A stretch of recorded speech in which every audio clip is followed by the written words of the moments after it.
I think everyone is looking at gigawatt data centers, right? And when you think about what is existing in terms of AI data centers, these are 50 to 100 megawatt data centers. We are already talking about power requirements going 10x to 1 gigawatt.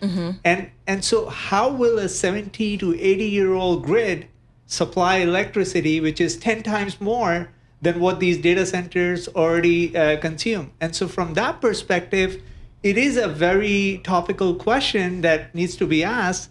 Where are you getting the 10 times power that you need to run your 1 gigawatt data center? And I think that's the realization that's coming in now. It's being reflected in the prices that consumers have to pay because prices have gone up for electricity.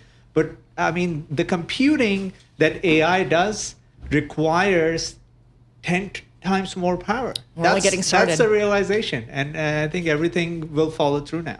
Mandeep, is there a sense that big tech leaders might be open to working with the White House on this to kind of be in Trump's favor here? And what might the impact be on their profit growth? I mean, there's no doubt that AI data centers are a much lower gross margin business for hyperscalers. And these hyperscalers, I mean, Amazon, Microsoft, and Google, the three big ones, have huge footprint when it comes to the traditional CPU data centers. They were able to get to, 65 to 70% gross margins on the public cloud businesses they had. Now with AI workloads, we're talking about a sub 50% gross margin business.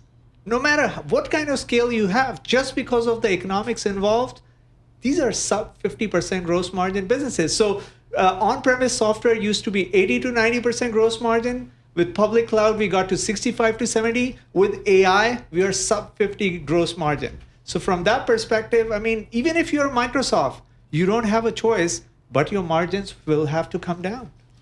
We're also looking at semiconductor stocks as the best performers in the S&P 500 by 24 industry groups. And it feels like that TSMC bullish forecast was very much a tailwind for the industry.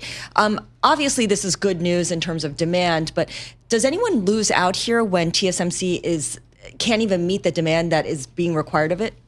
Well, lose out, I think, what we've seen really is Intel really benefiting. So I wouldn't say anybody is losing out, but clearly everyone is so focused right now on the AI side that I feel suddenly everyone realized, storage is in short supply. We didn't talk about storage up until, the beginning of this year. So there will be, instances like this where one of the components gets neglected and suddenly everyone finds that to be in short supply when you need it. So it could happen. I think CPUs, nobody talked about CPUs in the past 12 months. Suddenly CPUs are in short supply.